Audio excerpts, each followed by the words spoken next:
Opa, que bom. Então, agora vai ter uma palestra, um bate-papo com o Marcos. Ele vai trazer uma escritura que é, assim, uma das mais importantes escrituras. Ele vai apresentar Bhagavad Gita. Então, você tem a palavra, Marcos. Obrigada pela sua presença.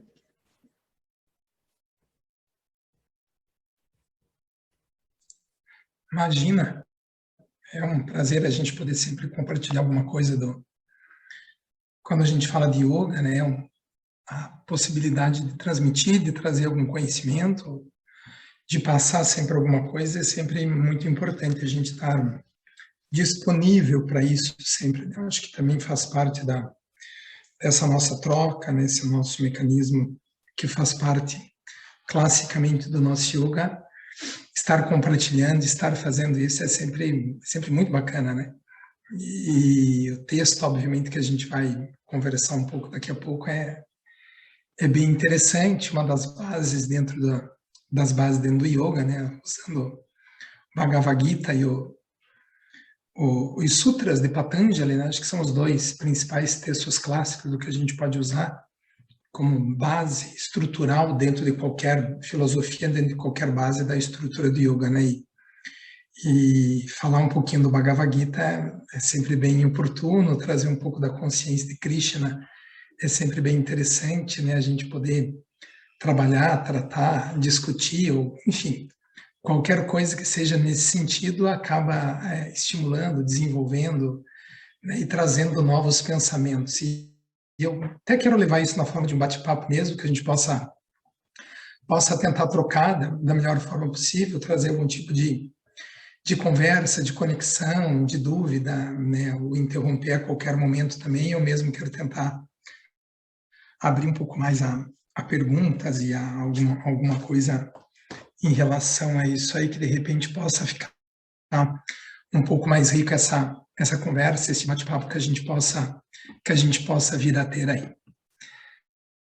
Tá bem? Não sei se posso ir começando, quero esperar mais um pouquinho. Como talvez vá chegar Ricardo. alguém no seu horário, né, no horário marcado, a gente conversa. Tudo bem. Eu vou... Uhum. O Marcos, a gente se conheceu aqui no estúdio, né, Marcos? Ele veio fazer Sim, uma aula aqui e foi muito interessante, assim, porque logo a gente começou a conversar e aprofundar um pouquinho em yoga, né? Uhum. E você já estava fazendo a sua formação naquela época? Já estava começando a fazer a formação na faculdade de yoga terapia, que é a minha última turma, é a faculdade de yoga terapia. Não vai mais ter, né? Na verdade, é a Não vai única, mais ser? não, é a única faculdade da América Latina de yoga, né? Em termos de faculdade com diplomação pelo MEC e tal. E por uma série de fatores, inclusive a questão da pandemia, a faculdade espírita não vai conseguir manter mais o curso de formação em yoga. Talvez acabem buscando alguma outra opção ainda, mas não abriu mais turma. E a turma foi a última turma que abriu. Que sorte, Né? isso. Então já faz 2 anos que não abre turma. Né? Eu estou indo já para o final são 2 anos e meio de curso, né? Eu estou terminando o segundo ano, então tenho mais meio ano para a formação completa no curso. Né? É uma pena, porque é um curso muito rico, muito amplo, de uma formação bastante ampla também, né? A nível de... E o que eu ia falar era isso mesmo, que muitas pessoas começam com a prática de yoga, que geralmente a gente pensa que é só uma prática física, né? Mas com aulas Uhum. de yoga, que são asanas, né? Vinyasa, essas coisas que a gente faz durante a aula, um pouco de Sim, respiração, e todo mundo começa por esse caminho. E aí vai descobrindo que yoga é mais. Então, começa a estudar, começa a aprofundar, acaba indo para um curso de formação. Esse curso de formação, muitas vezes a pessoa não deseja ser um professor, né, um instrutor de yoga, mas está fazendo uma formação para si próprio, né, para autoconhecimento, a maioria e das vezes. depois acaba sendo professor. Aqui a gente tem a Sim, sim. oportunidade, né, de passar para frente e a gente passa, né? E eu Uhum. fico com você também, eu comecei a praticar, só praticar e falei, não, estou movida a isso, quero descobrir a filosofia, estudar mais, aprofundar. e acabei me tornando instrutora. A gente acaba se envolvendo dentro de um princípio, né? O princípio do yoga, e aquilo vai tomando conta da gente, na medida que a gente vai tendo oportunidades, a gente cada vez mais vai desenvolvendo e fazendo parte desse processo, dentro desse meio, né? E você vai mudando, né? Eu tenho mudado de área completa e absolutamente, né? Então, depois mais de 30 anos como professor de biologia de pré-vestibular e tantas outras coisas que andei fazendo por aí, agora eu estou buscando e focando completamente dentro do yoga, né? Transformando uma série de coisas, mudando, destruindo outras, né? Pegando o nosso, digamos assim, patrono do yoga, nosso primeiro yogi, Shiva, que destrói, né? Então essa destruição para a transformação, para o renascimento, né? Se a ideia da destruição não tem nada de mal, na verdade, nessa E a gente destruição de Shiva. vai descobrindo o porquê que a gente foi para outras áreas antes, né? Elas faziam Sim. sentido para chegar a isso que é agora. Uma outra característica do yoga, a impermanência, né? A gente aceitar esse mecanismo da impermanência e buscar isso em cada momento da nossa vida, em cada período que a gente tenha, né? Esses mecanismos, ou se a gente pegar a própria estrutura básica dentro dos Vedas, né? Como que a gente deve desenvolver uma vida, né? Um brahmacharya no início, até aproximadamente os 20, 25 anos, onde você estuda, depois você passa a ter uma vida e uma obrigação com a sua família, e lá por volta dos 50 você se volta para o estudo e desenvolve muito mais, quase que até um ascetismo, depois dos 70 ou coisa do tipo, né? Então, assim, a gente vai se desenvolvendo e vai aprendendo outras formas de desenvolvimento dentro desses mecanismos dos Vedas ou de outras escrituras que a gente tem tantas dentro da escritura, dentro do mundo da escritura hindu ou coisa do tipo que a gente possa ter por aí, né? Posso começando por aí, então, Malika, o que você acha? Acho que você pode Tá, então começar. vamos dar Vocês estão início aí. chegando, eu vou Tá, admitindo aqui. Fica bem legal. à vontade. A essa apresentação que a gente vai ter aí um pouquinho sobre, né, o Bhagavad Gita, Eu vou um dos gravar, tá textos bom, clássicos. Marcos? Ah, tá legal. Tá bom. Um dos textos, falar o nome desse livro, quem sabe entender o que está sendo escrito, como que a gente vai falar a respeito disso aí, né? Uma outra colega também, né, do nosso curso de formação, a gente entra num curso de yoga para aprender sobre paz espiritual, para desenvolver isso, e o primeiro livro que a gente começa a ler é um livro que fala de uma guerra, né? Parece uma coisa estranha essa história do Bhagavad Gita quando a gente começa a fazer a sua primeira leitura, né? E o primeiro livro que eu fui ler do Bhagavad Gita, eu aproveitei a estrutura, da maneira como eu estava desenvolvendo, e eu peguei um resumo do Gita, até tem esse livrinho, um livrinho curtinho do Gita, né, o Bhagavad Gita e tal, sem as explicações, sem os comentários a respeito dele, né? E realmente eu não consegui entender quase nada do que estava escrito dentro do Bhagavad Gita, né? E eu estava indo atrás, até buscando alguma literatura melhor para poder desenvolver alguma coisa do Gita, e eu estava saindo do Dom Bosco, ainda quando eu trabalhava no Dom Bosco do Miller, e tinha um discípulo de Krishna na porta do Dom Bosco com um Bhagavad Gita na mão dele, me oferecendo. Né, ele falou, você gostaria de comprar um livro meu? Falei, sim, eu estou precisando desse livro. Né, ele me apresentou esse outro livro do Swami Bhaktivinoda Prabhupada, né, que é um livro mais completo do Gita. E existem várias outras, né, traduções do Gita. O Gita foi traduzido pela primeira vez para o inglês em 1967, né, pelo desenvolvimento da Divina Graça Swami Prabhupada, que começa a trazer a consciência de Krishna, né, para o nosso mundo ocidental, né? Então tem várias e várias traduções, vários comentários. Uma das mais novas que nós temos hoje em dia é de 2018 do George Feuerstein, que traz uma tradução também bastante interessante sobre as ideias do Bhagavad Gita, né? E o que traz essa história, digamos assim, dentro do Gita? Ele vai trazer para nós a ideia do que ocorreu há mais ou menos 2000 anos antes de Cristo, quando ele vai ser escrito, de uma guerra que deve ter ocorrido um pouco antes disso, lá por volta de 3.000 anos, onde duas grandes dinastias, né, a dinastia dos Kurus e a dinastia dos Pandavas, acabam entrando numa guerra mesmo, né? Que essa guerra tem um valor simbólico em relação à maneira como ela deve ter acontecido, ou mesmo histórica em relação a isso. E dentro dessa guerra, onde os pandus estavam buscando novamente reconquistar, digamos assim, a estrutura do seu reino, né?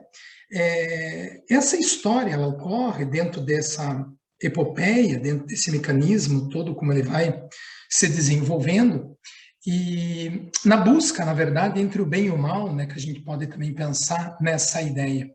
E a história toda se desenrola, sim, porque é muito longo isso, mas só dando um contexto histórico inicial para a gente poder conversar, porque talvez nem todos aqui sejam yogis ou conheçam um pouco mais dentro dessa estrutura do Bhagavad Gita, da yoga. Essa história toda ela vem na busca, na verdade, dessa reconquistar o seu território, dos 5 príncipes filhos de Pandu, né? E dentro dessa história toda, eles vão conseguindo aliados e vão para uma batalha mesmo, que deve ter acontecido, segundo os historiadores, isso um fato histórico. Além disso, todo o misticismo que existe por trás dessa história, dessa guerra, né? Ela ocorre no campo dos Kurus, por isso Kurukshetra, né? Onde ela vai ocorrer, numa região da Índia, e dentro dessa batalha, os exércitos perfilados, e as batalhas na Índia, nessa época, elas têm uma série de significados e uma série de regras, né, como ela ocorria, apesar do poderio bélico que existiu na época, e ela só iria começar quando o príncipe Arjuna lançasse a primeira flecha. E nesse processo todo, o Krishna estava ao lado de Arjuna, sendo o condutor da sua quadriga de cavalos. Então aí já começa um grande misticismo nisso. Krishna tenta, antes dessa guerra, fazer, na verdade, um estabelecimento entre esses dois grupos, fazer uma divisão das terras, né? E o que o grupo do príncipe Duryodhana, que era o filho de um dos reis, na verdade, da época, né? E vem tentar fazer essa ligação, e ela não é aceita. E ele oferece a Duryodhana o seu exército ou a sua própria presença, né?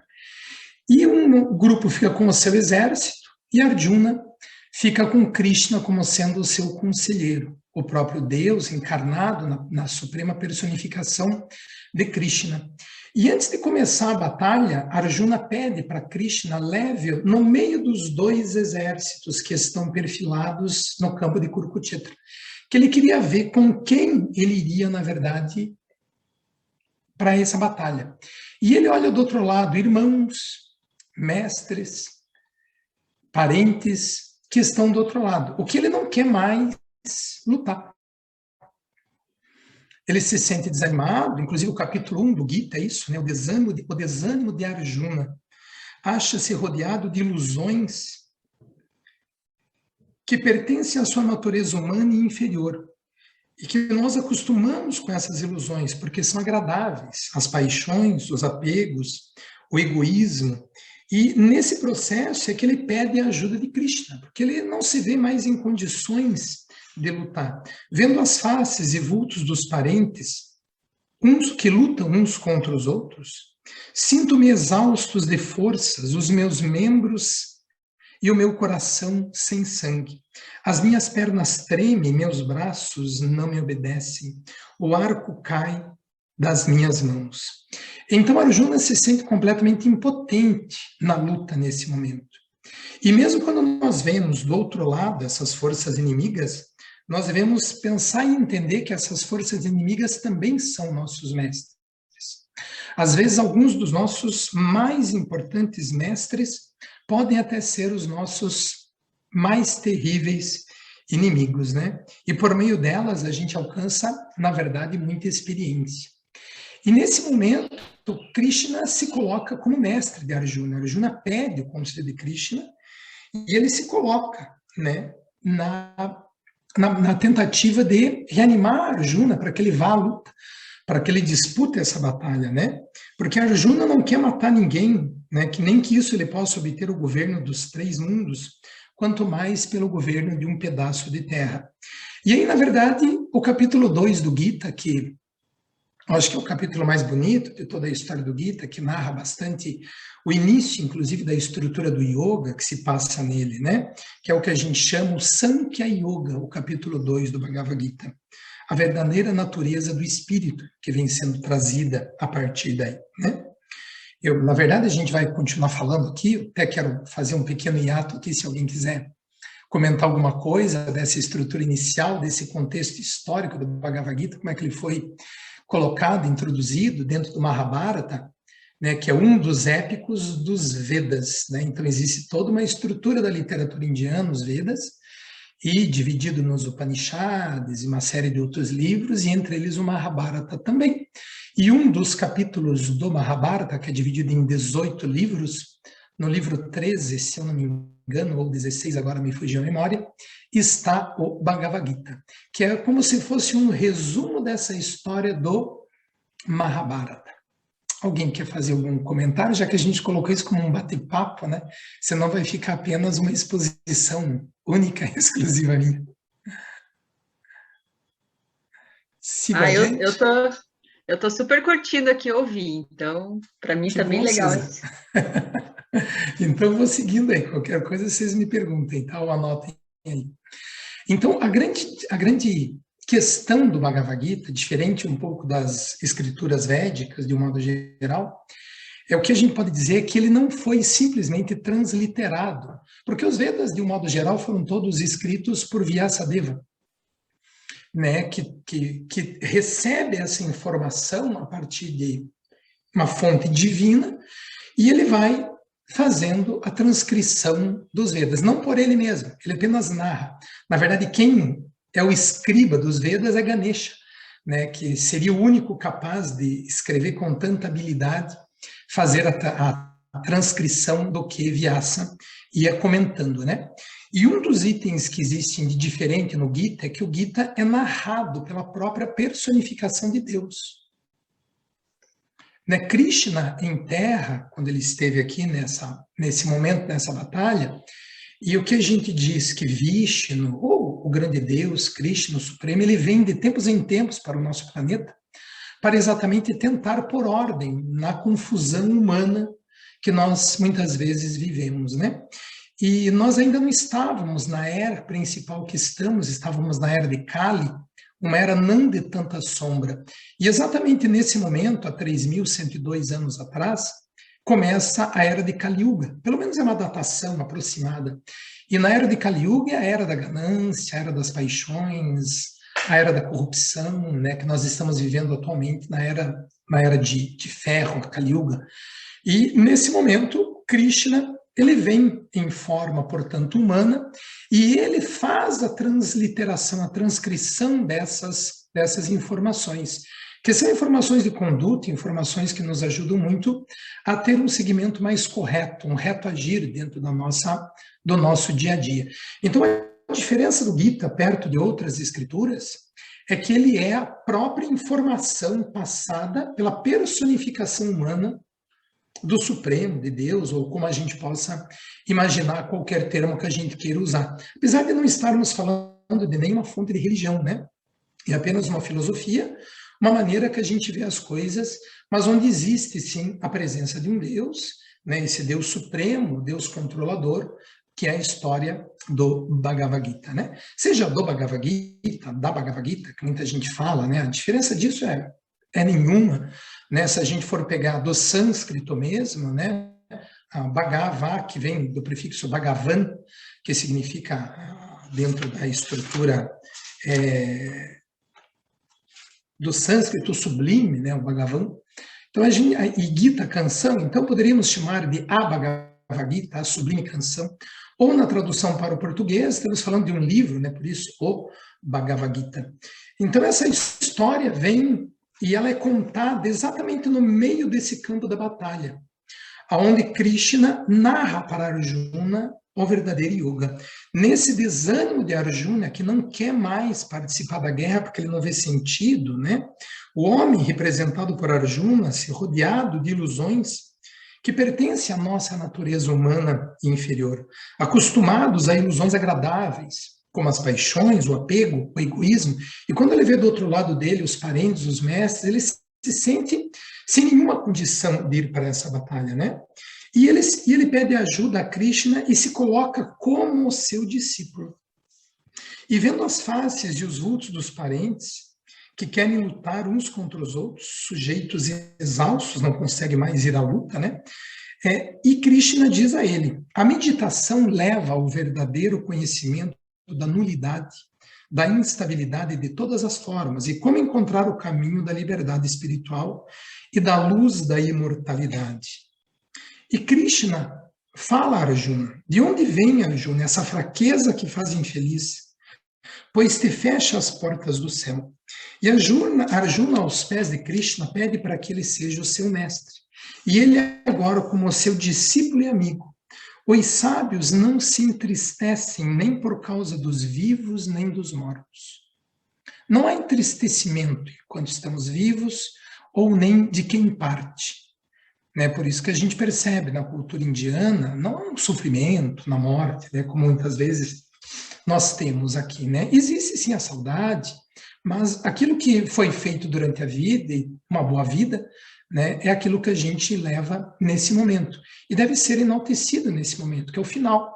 Nós chegamos exatamente ao final daquela batalha, daquela corrida, porque a batalha que Arjuna teve, nós temos todos os dias, né? Desde que acordamos e seguimos o nosso dia a dia. Essa é a nossa batalha atual. Calor, e nós vivemos nesse mundo de dualidade, né? Calor e frio, dor e prazer. Tudo isso vem ao temporário. A impermanência. Suporte com equanimidade, valentia e paciência essa luta. O espírito não morre, Arjuna. Apenas trocamos de corpo como se troca de vestimento. Não há, pois, motivo para te abandonares da aflição e tristeza. Deve estar atento ao teu dever. E no capítulo 2, no verso 38 ou 39, varia um pouquinho de edição para edição, Krishna fala para Arjuna: o que te expus, Arjuna, é a doutrina do Sankhya. O Sankhya é uma das doutrinas hindus, o Yoga é uma outra delas, temos várias outras aí no meio, mas o Sankhya é como se fosse a filosofia do Yoga. E o Yoga é como se fosse a prática desses princípios. Então, o Yoga é a apresentação ou a prática dos princípios do Sankhya, que faz parte dentro de toda essa história, dentro dessa filosofia. Filosofia de vida e das coisas, isso é o Sankhya. E agora eu vou te falar da doutrina do Yoga. E com a devida profundidade e concentração, chegares a compreender essas verdades, vai se libertar das cadeias de ações, da cadeia de samsara, do ciclo de nascimento e morte. Então, se conseguirmos realmente compreender os princípios básicos do yoga, essa é a ideia de todo o yoga. Através, especialmente da meditação, nos libertar desse ciclo de nascimentos e morte, nos libertar desse mundo de samsara e passarmos a viver na morada divina, junto com Krishna e com tantos outros deuses ou semideuses que lá habitam, né? E possamos ter uma diferenciação em relação a isso. No capítulo 45, no verso 45 do próprio capítulo 2 dos Vedas, tratam das três grandes gunas, ou qualidades da natureza, rajas, tamas e sattva. Isso a gente também vê no Bhagavad Gita, né? Rajas, a força, a bravura, tamas, a inércia, e sattva, o equilíbrio, que é o que a gente busca. Né? Todas elas são importantes em certos momentos da vida, quando acordamos, nós precisamos ser um pouco mais rajásicos para podermos ter disposição para o nosso dia a dia. Precisamos ter tamas após uma alimentação, para que a gente possa fazer uma digestão. E a vida inteira ela passa dentro desses princípios, mas a gente deve buscar sempre o princípio do equilíbrio. E a gente pode fazer várias analogias, desde a base do presépio, quando a gente fala na nossa filosofia judaico-cristã, onde nós temos na manjedoura, ao lado, uma vaca, ou um touro, de um lado, do outro lado, um burrico, onde o touro representa a força, rajas, o burrico a inércia, tamas, e no meio, né, o equilíbrio de Jesus dentro dessa estrutura, mostrando esse princípio básico que se faz aí. E no verso 47, inicia-se basicamente o yoga. Faz a tua obra sem procurar recompensa, sem se preocupar com o fracasso ou o sucesso. Só não caia em ociosidade e inação, como acontece com aqueles que esperam uma recompensa de suas ações. Conserva ânimo igual na tua aventura ou desventura. É assim que se faz um yogi. É muito difícil a gente conseguir esse momento, né? Porque isso tudo envolve uma questão muito importante chamada de ego. Estar aqui nesse momento, fazendo essa apresentação, é claro que a tendência é que a gente comece a ver coisas ou imaginar situações em que a gente possa criar momentos de prazer ou achar-se em alguma situação dessas, né? E, na verdade, a gente deve fazer as coisas, nunca a inação, nunca deixar de fazer, mas sem nenhum tipo de apego a nada, sem nenhuma característica de vangloriar-se em relação a nada. Apenas fazer, pelo simples fato de fazer, porque isso é importante. Não há apego nessa coisa, não há massageamento de ego em nenhuma destas situações, né? Então, nós devemos tentar fazer como fazemos, como se fôssemos uma partícula do divino. É como se fôssemos uma gota d'água do oceano. Somos salgados como o oceano, temos a temperatura da água do oceano, mas nós não somos o oceano. É como a analogia que podemos fazer com o divino. O divino é o oceano como um todo. Mas nós também somos sagrados como ele. Nós também carregamos a partícula dentro de nós e cada um de nós pode ter essa divindade. E como que a gente consegue essa libertação? Como que a gente consegue buscar essa amplitude da mente, onde a gente possa realmente desenvolver e criar cada vez mais esses princípios? Com o yoga. E o yoga da meditação, não o yoga físico, né, o psicofísico, que mais a gente acaba fazendo muitas vezes, né, ou nem tanto psicofísico, mais físico, mas sim o yoga, onde a gente busca exatamente os princípios básicos da meditação. Se nós formos buscar no Sutra de Patanjali, né, são 2 ou 3 sutras que falam apenas de asanas, e são todos asanas de meditação. Não existe nenhuma postura dentro desse princípio. De onde que vem essas posturas, né? A gente vai criando a partir do yoga pós-moderno. Porque, na verdade, hoje a gente não sabe mais nem sentar, né? Então, a gente começa a ter que desenvolver a nossa saúde física do mais denso para podermos, aos poucos, ir buscando atingir o mais sutil. Então, a gente busca exatamente essa estrutura de corpo para poder chegar a esse aspecto mais sutil das coisas de um modo geral. Daí que vem os asanas, né? E para que a gente possa ter saúde, porque sem saúde ou com dor, não há meditação, né? A estrutura básica, um dos sutras de Patanjali, se a gente for pegar aí do capítulo 2, o verso 46, Yoga Stira Sukha Asana. Yoga é conforto e estabilidade nos asanas. Asana tem que ser confortável, né? Então você não precisa fazer nenhum movimento acrobático, mas sim conforto e estabilidade, e estar presente naquele momento, especialmente com a mente focada no momento em que a gente está. Bem, eu já falei um monte, teria mais um mundo de outras coisas para falar aqui, uma série de resenhas que eu já escrevi sobre Bhagavad Gita. Posso até divulgar algumas delas para vocês aí, alguma coisa. E queria que alguém conversasse, se alguém quiser falar alguma coisa. Málika, em especial. Sim, na verdade, eu gostei muito das analogias que você fez. Essa do presépio eu nunca tinha percebido, na verdade, que tem as 3 forças, do rico, né? Jesus. Sim. Muito interessante. E tudo, né, dá para ver isso, né, essas 3 forças, né, podia dizer. Está incluído em tudo. Achei muito bacana. É uma série de aspectos ligados aos nossos princípios de vida, né?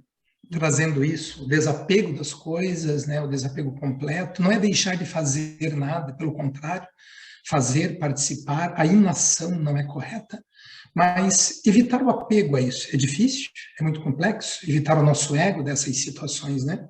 E hoje nós vivemos uma época, né, de profunda convulsão social e ambiental.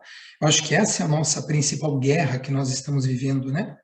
Não uma guerra bélica, mas uma guerra muito pior do que essa guerra bélica, dessa situação toda que vivemos no mundo como um todo, não só no Brasil, né? Então, acho que esses ensinamentos de Krishna transmitiu a Arjuna em um campo de batalha, né, o campo de Kurukshetra, isso simboliza as situações difíceis da nossa vida, né? Que hoje é o nosso campo de batalha, né? Um mundo em que está em jogo a sobrevivência da nossa espécie e de todas as formas de vida no planeta, né? E a gente tem que buscar cada vez mais isso dentro dos mecanismos do yoga. Esse mundo como está agora, né? E hoje cedo o Dada Gyanananda falou a mesma coisa sobre a transição planetária, né? Está vindo uma nova era. E a gente sabe que precisa de um movimento do ser humano, né? Para pra acontecer essa transformação. E você falou muito legal aí sobre todo mundo começa agora, na atualidade, tem que melhorar primeiro o físico, né? Porque estamos tão fora da natureza que o físico está completamente... Então, trabalha ali no físico, depois psicofísico, para depois chegar num momento onde você consegue meditar. Então, talvez essa nova era esteja longe ainda, né? Sim, com certeza. Certeza ainda vai. Muita batalha ainda. Muita batalha. Ainda tem um caminho grande, não vou assustar, mas são alguns milhares de anos ainda pela frente que a gente tem para terminar essa era. Mas ela é uma era muito auspiciosa, porque tudo que nós fazemos na era de Kali Yuga, ela tem um valor muito grande, porque diferente das outras eras, onde as eras de ouro eram tudo um mundo de facilidade, sem paixões principalmente, nada tinha grande repercussão, né? Por isso a gente pensa, ou pelo menos as escrituras, que até muitas divindades e semideuses querem vir para cá agora, porque tudo que a gente faz, a repercussão é muito grande agora, durante a chamada era de Kali Yuga, né?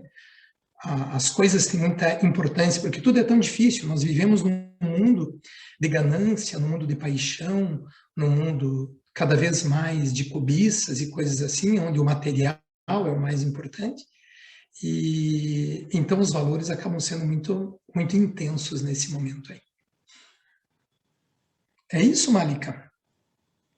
Acho que o nosso tempo, não sei, você deve ter uma sequência de programação, mas só antes de terminar, eu gostaria a gente precisa, pode continuar, porque você percebeu que eu adiantei, a próxima atividade seria o momento fofura das bailarinas, e eu já coloquei. Então, a gente pode adentrar mais aí, pode? A gente pode adentrar? Pode. Então, se pudermos, e se alguém quiser até fazer alguma pergunta, quiser fazer algum comentário... A Suzane está com cara de que quer fazer. Diga lá, Su. Nossa, eu sou tão expressiva. Não, eu queria comentar, assim, que eu gostei, que você falou no começo que uma colega sua, né, tipo, a gente se matricula num curso de yoga para aprender sobre paz e a primeira coisa, pega um livro que conta sobre uma guerra. Sobre uma guerra. Achei muito curioso, porque é bem assim, né? E, por exemplo, colega que fala para mim assim, eu não sei nem falar o nome desse livro, Bhagavad Gita. Pois é tudo Depois muito... querem que eu entenda isso ainda. Pois é. E aí eu fiquei pensando assim, porque é bem assim, né? Tipo, para você entender, muitas vezes para a gente entender a vida, a gente tem que se deparar com a morte, para dar valor para a vida. Dizer, nossa, eu tô aqui, né? Enfim, e outras coisas também, para você ver o quanto você é rico, você tem que olhar a pobreza, né? Dizer, nossa, como eu tenho coisas, como eu sou feliz, enfim, né? Então, a gente encontra a plenitude nessa ausência, no oposto, né? O equilíbrio dos opostos. E é muito interessante o Gita, né? Porque é o ensinamento do Cristo indiano, que seria o Krishna, no meio de uma guerra, né? E o Arjuna, quando para e olha do outro lado, vê os seus parentes e simplesmente não consegue. E Krishna fala, não, mas esse é o seu dever. Então, é uma história fantástica, fantástica. Eu acho o Bhagavad Gita, assim, de uma profundidade filosófica que para nós aqui ocidentais é impressionante demais, né? E lá na Índia eles crescem ouvindo, estudando Gita e recitando Gita e, né, a forma de agir, de compreender a natureza das coisas, né, lá na Índia é muito, muito diferente, muito mais essencial, muito mais puro, assim. Apesar de que eu acho que a própria Índia atual mesmo, Susa, já não está mais de uma forma tão tradicional, né? Claro que existe ainda os centros principais, mas o próprio yoga hoje não é tão praticado na Índia como é praticado em outros países, né? Em muitos outros países pratica-se muito mais yoga do que na própria Índia, na verdade, né? Eu tenho Então um mesmo amigo indiano que ele falou assim, eu não entendo nada de yoga. Eu falei, como assim? acabou se diversificando em relação a isso, né? Próprias outras ideias, mas é um campo, é uma região de vastidão cultural e filosófica e espiritual muito grande, né? Sem dúvida nenhuma. A Índia e o Bhagavad Gita traz tudo isso em todos os capítulos dele, né? Se a gente pegar o capítulo 17, os 3 motivos para agir, né? Que são exatamente os 3 gunas, sattva, rajas, tamas, né? Então, por que a gente levanta de manhã cedo, né? Se a gente parar para pensar isso, o que me move me levantar de manhã? Né? Em alguns momentos é para sustentar fulano, um filho, ou para o trabalho, ou para... Mas o que me move eu levantar pela manhã, né? Então é o reto agir, eu não tenho... A inação é a pior das coisas, né? É o seu dever, Arjuna. Levante-se, pegue o arco e haja. E a simbologia do Gita, né, que mostra na sua estrutura básica, Arjuna sendo um cavalariço, desculpe, Krishna sendo o cavalariço de Arjuna, né? Krishna conduz uma quadriga de cavalos. Aí você pode pegar o simbolismo disso também, né? Onde Arjuna é como se fosse o nosso ego, a nossa mente perturbada, e é de fato. E essa mente perturbada está sendo puxada por 4 cavalos para todos os lados, né? E se eu entrar nessa loucura desses 4 cavalos, onde vai parar minha mente? Então eu preciso de alguém que comande essa mente, que coloque ela exatamente numa ordem, numa sequência, né? Que me faça ter um segmento único. Então essa é uma outra simbologia que a gente pode pôr do Gita, desde a sua base estrutural. Os 4 cavalos, né? Saindo para cada lado, para onde vai a minha mente? Para lugar nenhum. Que é a mente da maioria das pessoas hoje em dia, né? A Malika comentou bem. Nós temos que trabalhar o físico mesmo das pessoas inicial, para pelo menos começar a tentar fazer acalmar-se fisicamente. Hoje em dia ninguém consegue mais parar. Na verdade, hoje em dia a mente vive num turbilhão e a gente não sabe o porquê, inclusive. Né? Por que a tua mente vive num turbilhão de pensamentos? As pessoas não sabem nem sequer dizer o porquê disso. Né? E assim vão, os capítulos vão se fazendo.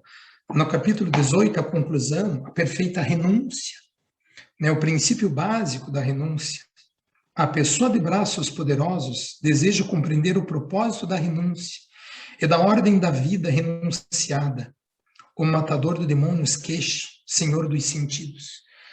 Né? Palavras de Arjuna em relação a Krishna.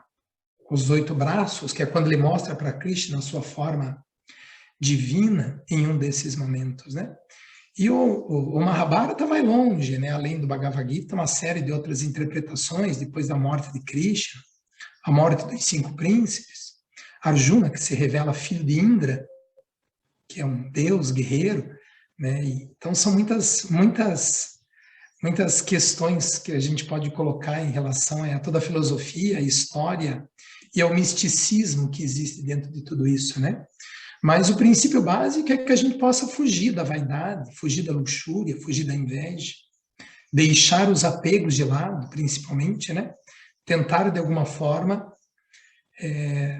não nos apegarmos às coisas, né? Não existe nada bom, nem ruim, nem feio, nem bonito. Quando vemos um pôr de sol, ele não é bonito, ele simplesmente é. É difícil a gente chegar a esse momento, né? Em que você vê o pôr do sol e fica maravilhado. Mas, na verdade, não há necessidade disso, ele simplesmente é. Né? Não há mais o bonito, não é mais o feio, simplesmente existe. Né? Sem o apego a nada. Né? Vir aqui para a gente poder bater esse papo, conversar a respeito de algumas coisas e e tentar, de todas as formas, não ter apego a isso, né? Simplesmente deixar que as coisas caminhem. Essa é a entrega, né, Marcos? É entrega Sim, mesmo. Entrega, desapego total. Eu acho que é bem difícil esse estado, e difícil. é só a nossa busca mesmo.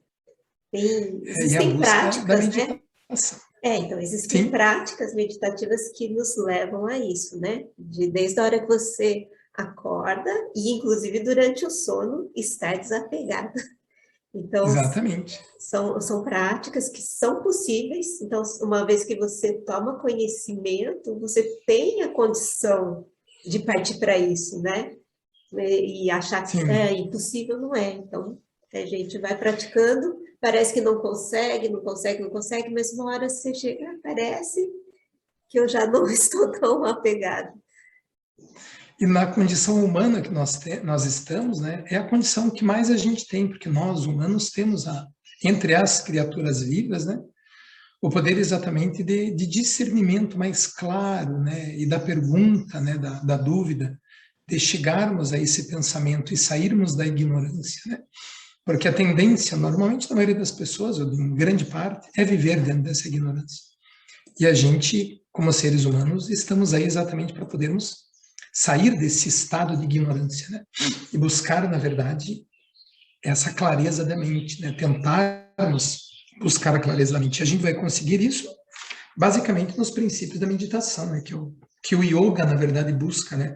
É a gente conseguir chegar a esse estado mais profundo, né? Buscar cada vez mais o estado profundo de meditação.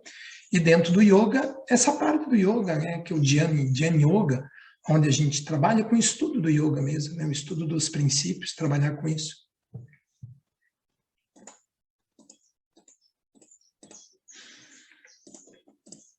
É isso, Malika? Mais alguma questão que queiram? Eu A achei que a gente, Marilise estava com cara de que queria perguntar.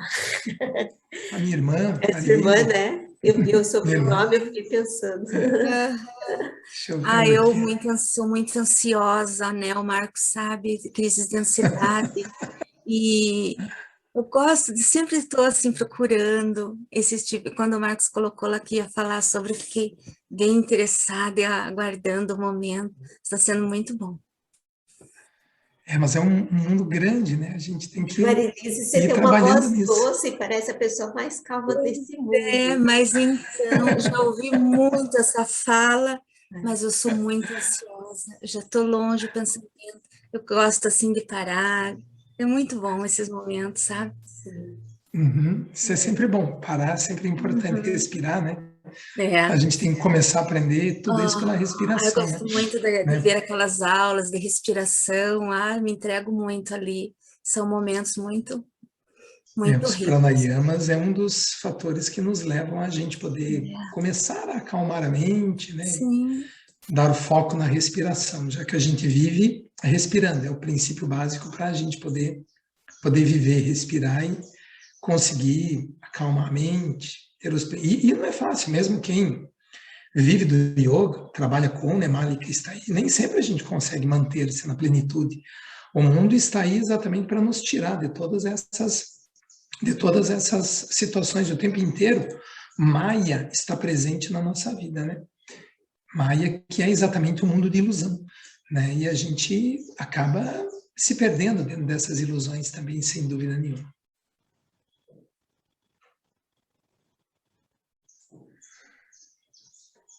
Mas alguém queria comentar alguma coisa? Luana deixou uma mensagem, né, Luana? Mas se quiser Ana? falar pessoalmente.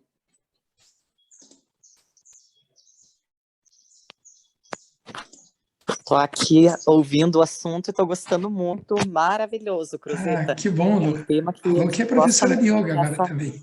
A Luana? Assim, sim. E até você comentou bastante coisa ali relacionada à questão do trabalho mental, e é bem uma parte que eu estou fazendo agora ali. Até estou trabalhando com a Milena na questão do treino com atletas, na parte do Legal, Lu. desenvolvimento mental, porque eles têm Fundamental. em treinos de luta, os atletas têm a força física e acaba faltando muito da questão mental. E aí eu tô até fazendo o meu trabalho do TCC, do meu curso de yoga, com yoga para atletas. E daí estou trabalhando esse tema em cima ali com os atletas, né, nessa parte da questão mental, que eles acabam passando por pressão psicológica, essa parte dessa pressão que tem relacionada ao você ter que vencer o outro e vencer o seu próprio limite, né? Então, eu estou achando um tema bem legal. E, assim, sempre os assuntos relacionados ao yoga são maravilhosos, né? Muito atleta vivendo de yoga, né? Muito atleta de alta performance. Nossa, cresceu muito agora. Porque muda completamente, Luana. Eu sou prova disso também. Eu fui atleta, né? Eu era atleta até poucos anos atrás, ainda estava fazendo corrida de rua e competindo também pela empresa. E quando entrei para o yoga, eu comecei a compreender o esporte de uma maneira totalmente diferente. Totalmente. E a base que dá essa concentração é fundamental para uma performance até. Se bem que depois, aprofundando mais, a gente até larga do esporte. Não vê muito sentido em competir. E a pressão envolvida, né? Sim. Bacana. Então, tanto que às vezes já teve situações de eu me deparar com atletas tem a capacidade para vencer, mas pela questão mental não conseguia, às vezes, superar algum limite ali pela questão mental. Se machucam demais também, né? Oi? Se machucam demais também, muita lesão. Sim. E quando relacionado ao yoga dentro desse meio ali, nossa, muda muita coisa, porque a questão da meditação que traz esse conforto para você conseguir pensar durante um momento ali que você tem que conseguir ter um raciocínio, né? Então você traz essa calma para a cabeça para conseguir raciocinar no momento de pressão. Os pranayamas, a respiratória ajuda muito também, né? Com certeza. Todo o yoga dentro ali ajuda muito, não só a questão da meditação, mas os asanas, né, na questão do tônus muscular, a força, equilíbrio, esse aumento da flexibilidade, que às vezes uma parte de musculação acaba trazendo esse rigimento, a pessoa fica muito tensionada e acaba não tendo uma flexibilidade tão grande quanto o yoga pode proporcionar dentro, né? Verdade. É muita coisa interessante, igual a outra falando, é uma coisa que a gente pode ficar o dia inteiro conversando, porque tem muita coisa muito legal. Vamos marcar alguns encontros aqui na nova ideia aqui desses mundos de yoga. É muito bom, né? E traz tantas maravilhas para a vida da gente, né?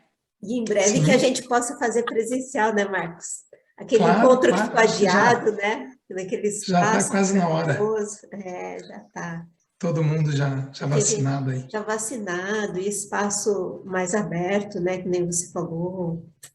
A gente logo consegue fazer isso, fazer retiros, porque que nem você falou, tira o ego, né?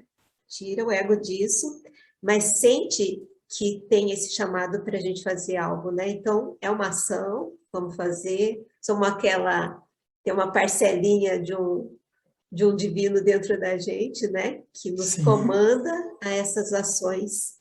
Então, entrega e vamos lá, acho que só vai dar resultado positivo.